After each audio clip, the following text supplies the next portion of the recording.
आंध्र प्रदेश के विजयनगरम में कल बड़ा हादसा हुआ। यहां पर 2 ट्रेनों के टकराने से कई बोगियां पटरी से उतर गई। इस हादसे में 13 लोगों की जान चली गई और 50 से ज्यादा लोग घायल हुए हैं। हादसा उस वक्त हुआ जब विशाखापट्टनम पलासा पैसेंजर ट्रेन और विशाखापट्टनम रायगढ़ पैसेंजर से टकरा गई। हादसा विजयनगरम जिले में अलमाडा कंकटपल्ली के बीच हुआ। राहत और बचाव कार्य लगातार जारी है। प्रधानमंत्री मोदी ने भी रेल मंत्री अश्विनी वैष्णव से बातचीत की। उन्होंने हादसे से प्रभावित लोगों को हर संभव मदद देने के लिए कहा।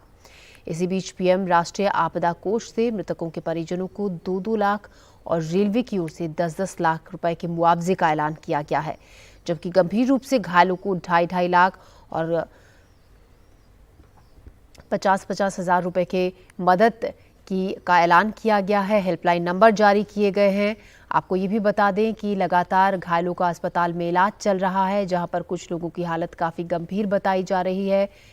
वहीं ट्रैक को अभी तक पूरी तरह से क्लियर नहीं किया गया है, क्योंकि मलबा वहां पर अभी भी ट्रेनों का है और क्योंकि ट्रैक क्लियर नहीं है, जिसके चलते 8 से ज्यादा ऐसी ट्रेनें हैं जिनको रीशेड्यूल किया गया है। कुछ ट्रेनों को कैंसिल भी किया गया है।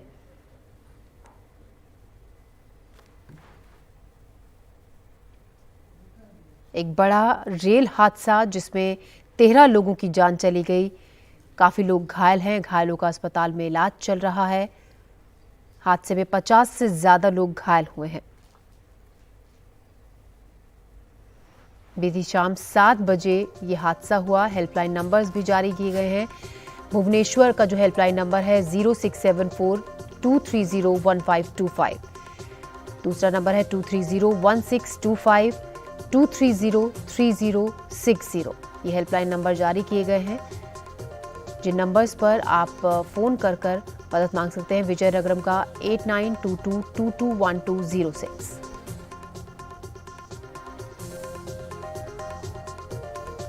श्रीकाकुलम का नंबर हेल्पलाइन नंबर 08942286213 और दूसरा नंबर है 286245। समालकोट का है 088423271010। राजमुंद्री का हेल्पलाइन नंबर है 0883242051। तुनी का हेल्पलाइन नंबर जारी किया गया है 08854252172 और अलमाडा का हेल्पलाइन नंबर है 8978081960।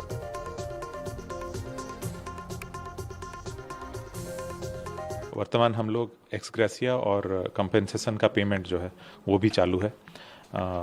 ट्रैक रेस्टोरेशन हम लोग आज आशा है कि आज शाम तक कंप्लीट हो जाएगा। बाकी स्ट्रैंडेड पैसेंजर्स के लिए हमने ट्रेन और बसेस का इंतजाम किया था। उनके थ्रू से वहाँ अभी किसी को दिक्कत नहीं है। Both are passenger trains. One train, the prima facie seems to be that the train which has come from rear, it has possibly overshot, but it is premature on my part to confirm the same, pending the investigation. The investigation would be a detailed process and let it get complete. Once that is there, we'll be able to confirm what will be the exact cause of the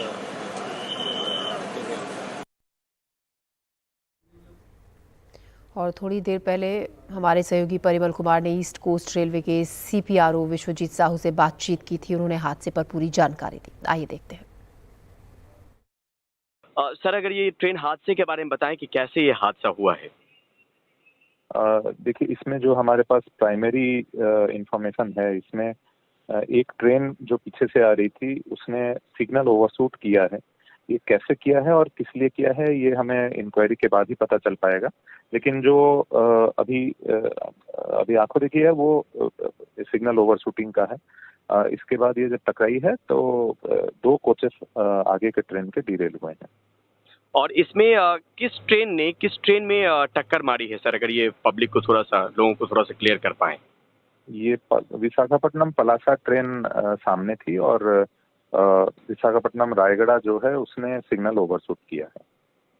और इसमें ये भी बात आ रही है कि driver की मौत हो गई है। विशाखापट्टनम रायगढ़ ट्रेन के जो ड्राइवर हैं जिनके सिग्नल ओवरशूटिंग की बात आई है, क्या आप कंफर्म कर पाएंगे उस ड्राइवर की मौत भी हो गई सर?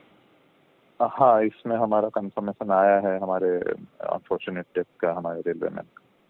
ये जो रेस्क्यू ऑपरेशन चल रहा है सर, इसके बारे में अगर थोड़ी सी चीजें क्लियर कर पाएं कि कितनी ट्रेनें अभी तक बाधित हुई और कब तक रेस्क्यू ऑपरेशन हम मानकर चल रहे हैं कि ये पूरा हो जाएगा? ये हमारा कल से जो ट्रेनें कैंसिल हुई हैं, ये करीब 18 ट्रेन कैंसिल्ड हैं और डाइवर्जन जो हुए हैं ये करीब 22 ट्रेन का डाइवर्जन है अभी तक का जो इन्फॉर्मेशन है हमारे पास। रेस्क्यू में हमारा पूरा टीम लगा हुआ है, जो विशाखापट्टनम का वाल्टेर डिवीजन का टीम, संबलपुर डिवीजन की टीम और हेडक्वार्टर से भी एक टीम गई थी। तो ये सभी लोग वहाँ पे रेस्क्यू में लगे हैं, क्योंकि ह्यूमन रेस्क्यू तो कल रात को खत्म हो चुका था। अभी हमारे पास ट्रैक फिट करने का फोकस है। हम लोग एक्सपेक्ट कर रहे हैं कि ग्रेजुअली एक एक रूट करके पूरे ट्रैक को हम लोग शाम तक फिट कर दें।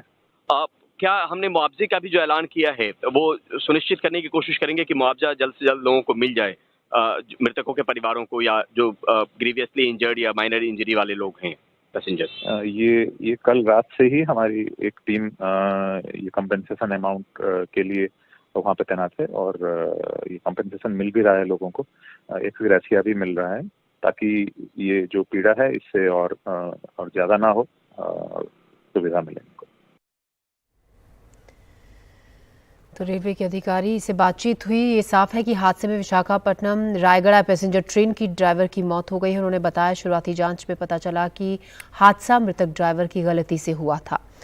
आगे की तस्वीर जो है वो जांच के बाद साफ होगी। वहीं इस राहत और बचाव का काम आज शाम तक खत्म हो सकता है बताया जा रहा है, क्योंकि अभी तक ट्रैक बिल्कुल पूरी तरह से क्लियर नहीं हुआ है, जिसके चलते 18 ट्रेन ऐसी हैं जिनको रद्द किया गया है, जबकि 22 ट्रेन डाइवर्ट की गई हैं।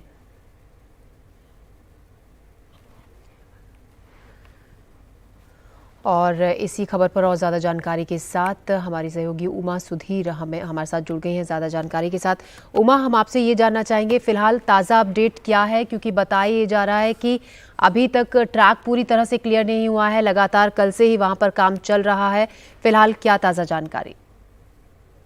कल जब ये ट्रेन वाइजैक से जो पलासा जा रही थी, उसने सिग्नल को एक ह्यूमन एरर ही, प्रिलिमिनरी जो इंक्वायरी है उसमें ह्यूमन एरर की वजह से ट्रेन ओवरशूट कर गई और उसके बाद वाइजैक रायगढ़ की जो ट्रेन है उसने आके उसको टक्कर मारी और 3 बोगीज नीचे गिर गए और साइड में एक गुड्स ट्रेन भी थी और इसकी वजह से बहुत सारे लोग अंदर फंस गए और काफी घंटे लग गए, क्योंकि ट्रेन वहाँ रुकने की वजह से और एक्सीडेंट होने की वजह से वहाँ के जो ओवरहेड केबल्स थे वो टूट गए थे और रात होने लगी थी और वहाँ पे कोई भी करंट की सुविधा पहले नहीं थी। बाद में ऑफकोर्स रेस्क्यू टीम्स जब तक वहाँ पे पहुंचे, एनडीआरएफ की टीम पहुंची, स्टेट के भी जो रेस्क्यू टीम्स है, एसडीआरएफ, पुलिस, रेवेन्यू, हेल्थ, सभी टीम्स वहाँ पे पहुंची हैं और उसके बाद लोगों को बाहर निकलने की प्रक्रिया शुरू हुई थी।